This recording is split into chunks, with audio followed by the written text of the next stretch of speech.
እኔ ሰውን አክብሬው እንጂ ፈርቻ አላውቅም። ታዲያ ለምን ትሸሻለህ? ይኸውልህ መሸሽ የለብህም። ስማኝ፣ እኔ መቃብር እንኳን ቦርድ ይህን ነገር አልተውም። በፍጹም እንደዛ ማድረግ አልችልም። እንዴትም ይሄን ነገር ማድረግ አለብኝ። ወንጀል ሲፈጸም ዝም ብያለሁ። አንተ እንደፈለክ፣ ግን ለእኔ እንደዚህ አይነቱ ነገር ይቅርብኝ። ምንም ቢሆን ሄለን ለእኔም እናቴ ናት። አረ እናትህ? አዎ እናቴ ናት። አትጃጃል መኩ፣ መጠቀሚያ ነው የምታደርግ። እረፍ በቃ። እኔ ምንም ነገር መነካካት አልፈልግም አልኩህ እኮ። እሺ እንደ ምርጫ።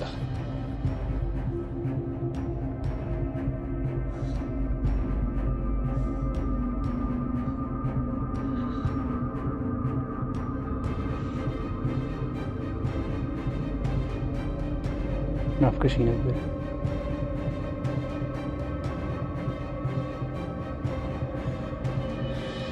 አንቺንም እንደኔ የሆነ ክፍል ውስጥ አስገብተው ያስቀመጥሽ መስሎኝ ነበር። አይ እኔን እንኳን አላዙኝ፣ ቀጥታ ወደ ቤት ነው የመጣሁት። አልናፈኩሽም? ቆይ እንዴት ነው ከኔ ራቅ ብሎ የምችለው? አሁን ምንድን ነው የሚለኝ? ኑኑ ዝም አልሽኝ እኮ። አሁን ደስ ብሎሻል አይደል? ነጻ ስለሆንሽ? አዎ ደስ ብሎኛል። ይህን ደስታሽን ደግሞ እናከብረዋለን። እሺ። ምን ሆነሻል? ግን እኮ ምንም ደስ ያለሽ አትመስይም። ቤሉል ላናግርህ ፈልጌ ነበር። እሺ ደስ ይለኛል። ምን መሰለህ ቤሉል፣ አንተ በጣም ጥሩ ሰው ነህ፣ ግን በቃ ከዚህ በላይ እናንተ መቀራረብ አንችልም። ምን ማለት ነው? ምን እያልሽ ነው? እንደነገርኩ ነው ቤሉል፣ እኔ እናንተ ከዚህ በላይ መቀራረብ የለብንም። ቀና ብለሽ ለምን? ዝም ብለሽ አይኔን እያየሽ አውሪ። ለምንድን ነው እንደዚህ ያልሽው? አዶኒ አስፈራርቶሽ ነው አይደል? አይደለም፣ አላስፈራረኝም። ቤሉል ተወኝ በቃ፣ ከዚህ በላይ አታስጨንቀኝ። በቃ እኔ ራሴ ስለማልፈልግ ነው። አይ በጭራሽ፣ አንቺ እንደዚህ አታደርጊ። እሱ አስፈራርቶሽ ነው። አበድክ እንዴ? ቆይን ያለመፈለጋችን እንዴት ነው የምታስበው? በቃ እኔ ካንተ ጋር መቀራረብ ስላልፈለግኩ ነው። ምንም ብትይ አንቺ ውሳኔ እንዳልሆነ አውቃለሁ። ቀና ብለሽ አይኔን እያየሽ አውሪ። ንገሪ።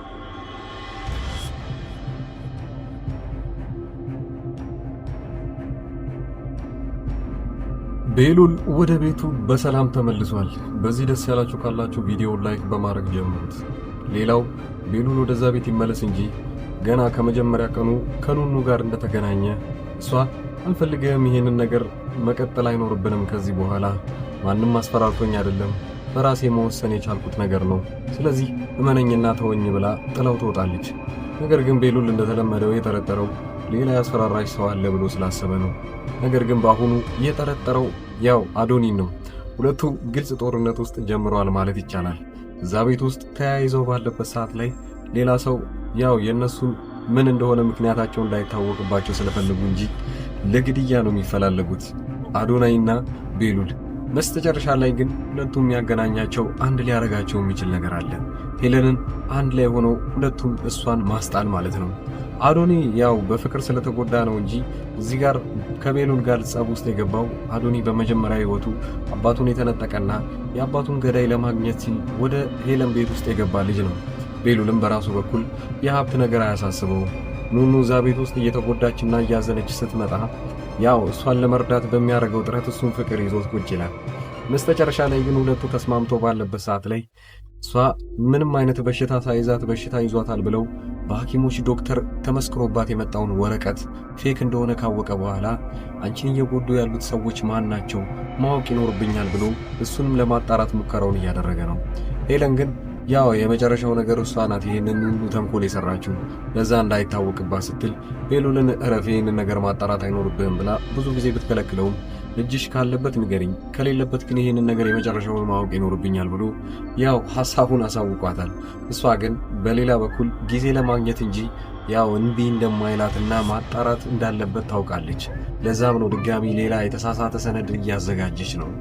እሱ ኤልሱ ጋር አለ ብሎ ስላሰበ ለኤልሱ ስትሰጣታለች ማለት ነው። ድጋሚ ሌላ የተሳሳተ መረጃ ማለት ነው። በዚህ ሁኔታ ላይ ቤሉል ይሳሳታል። በዛኛው ደግሞ ኤልሱ እስካሁን ድረስ የታወቀ ነገር ባይኖርም የቴዲ ልጅ ሆና ቁጭ ብላለች። ቴዲና ሄለን ከዚህ በፊት የፍቅር ግንኙነት እንዳላቸው ጭምር ያሳየናል። ቴዲ በፊት ህይወቱ በጣም አረመኔና ጨካኝ የሆነ ሰው ነው። ሄለን እንኳን ከሱ ነበረ እርዳታ የምትፈልገው። በአሁንም የበፊቱን ቴዲን እፈልጋለሁ። አሁን እንድትረዳኝ የምፈልገው ነገር ቢኖር ብዙ ሰዎች ከበውኛል። እነሱን እንዴት ማስጣል እንዳለብኝ አንተ ብቻ ነው ልትረዳኝ የምትችለው። የድሮውን ማንነትህን እፈልጋለሁ እያለች ሄለን ስትለምነው ነበረ። ቴዲ ግን በአሁኑ የተረጋጋ ህይወትና እንደ ማንኛውም ሰው ምንም አይነት ወንጀል ሳይሰራ መኖሩ ይፈልጋል። አዲስ ፍቅረኛ ስለያዘ መሲን ማለት ነው። ሄለን ግን የማታውቀው አንድ ነገር ቢኖር መሲ የእሱ ፍቅረኛ ወይንም አዲሱ ፍቅረኛው እንደሆነች ጭምር የማያውቀው ነገር አለ። ሁለቱ ከዛ በፊት እንደሚዋደዱ ታውቃላችሁ ሄለንና ቴዲ። በዛ ላይ አቤቷ ያለችው መሲ እንደሆነች ስታቅ ብዙ ነገር ያሳጣችኝ እሷ ናት ብላ ትልቅ አደጋ ልታደርስባት ትችላለች። የመጀመሪያው ነገር የምታፈቅረውና የምትወደው ሰው ቴዲ እንደነበረ የበፊት ፍቅረኛዋ ያንን ስለነጠቀቻት፣ ሁለተኛ ደግሞ ቴዲ ሊረዳት የነበረውን እሷ ናት ልታቋርጠው የቻለችው። እሷ ከመጣች በኋላ ነው ከኔ ጋር መስራት ያቆመው ብላ እንድታስብ አድርጓታል። አዶኒ ደግሞ ያው የሄለንን ሙሉ መረጃ ሙሉ ሚስጥር አውቆታል። ልጆች ከሀገር ቤት ይዛ መታ እዚህ እንደምትሸጥም ጭምር በማደጎ እያለች ከገጠር ቤት ስለምታመጣቸው ሰዎች እነሱም ደግሞ አፋቸውን እንዲዘጉ ለቤተሰቦቻቸው ብር እንደምትሰጣቸው እና እዚህ ወስዳ ደግሞ በድብቅ እንደምትሸጫቸው ለእሷ ሲነግራት ወዲያውኑ ነበረ ራሷን ስታት መሬት ላይ ወደቀችው። ኤልሱ በሰዓቱ አንስታት ነበረ።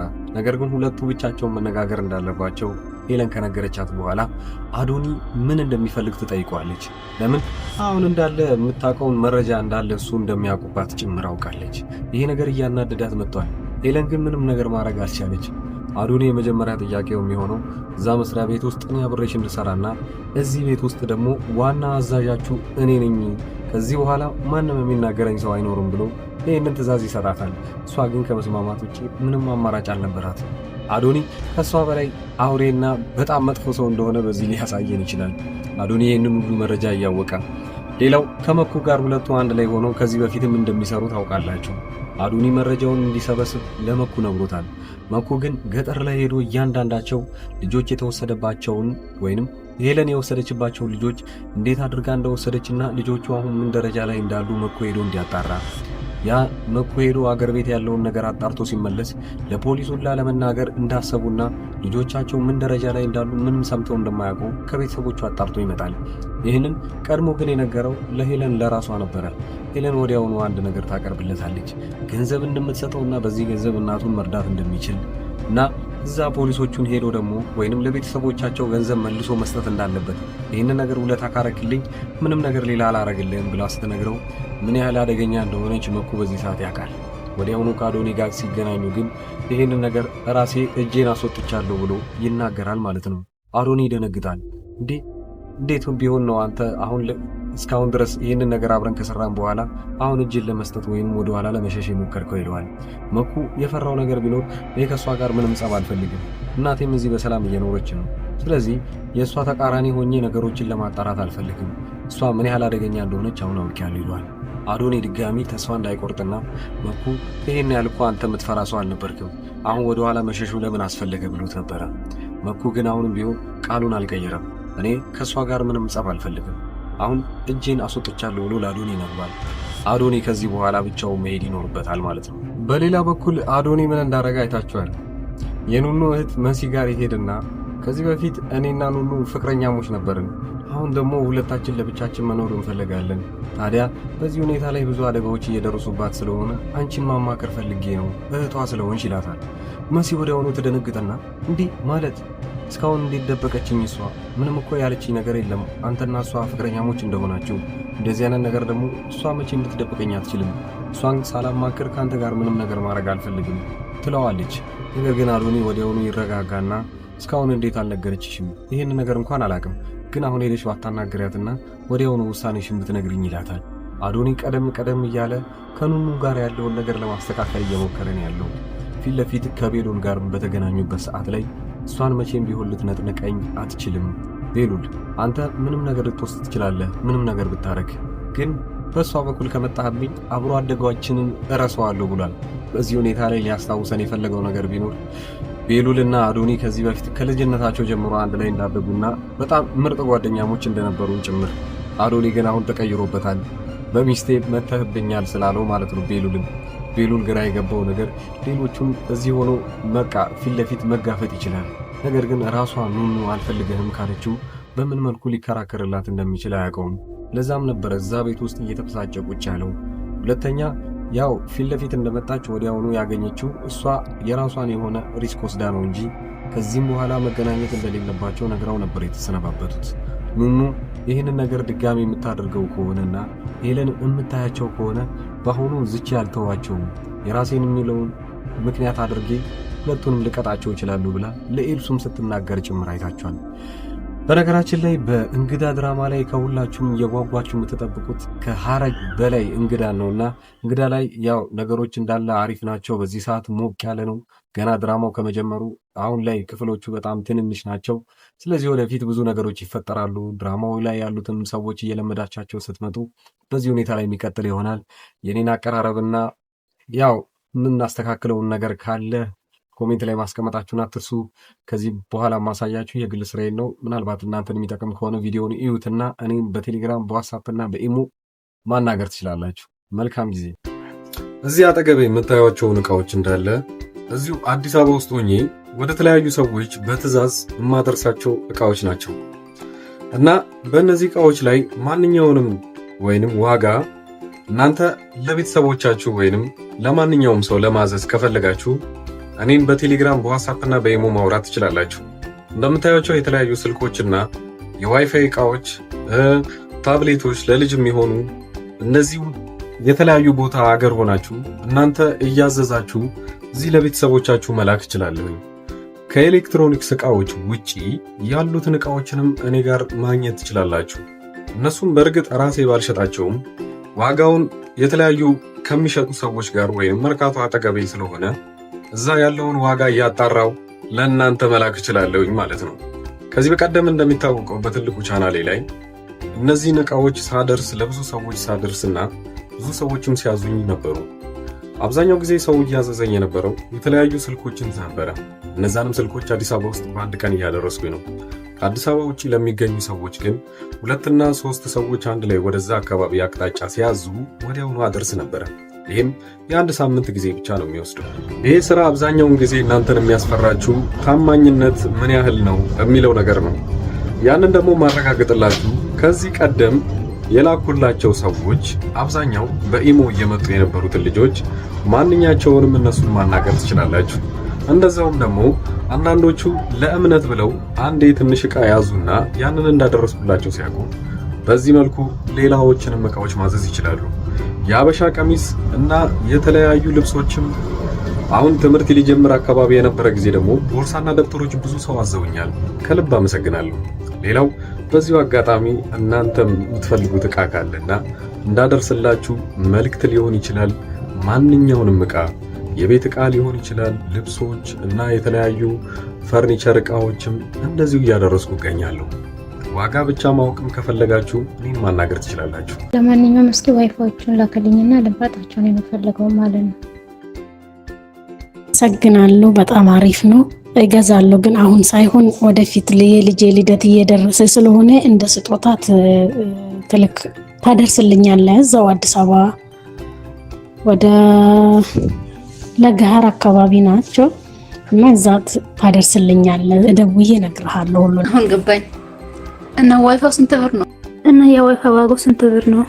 ልትነግረኝ ትችላለህ? ይሄኛው ስንት ነው? እና ስንት ጂቢ ነው? እንዴት ነው? ሁሉ ሰላም አለኝ። ደህና ተለይና ቆይታ እንዴት ነው? ሁሉ ሰላም። ኧረ ችግር የለም። ቀሪውን ያኔ በ30 ሁሉንም አስገባልሃለሁ።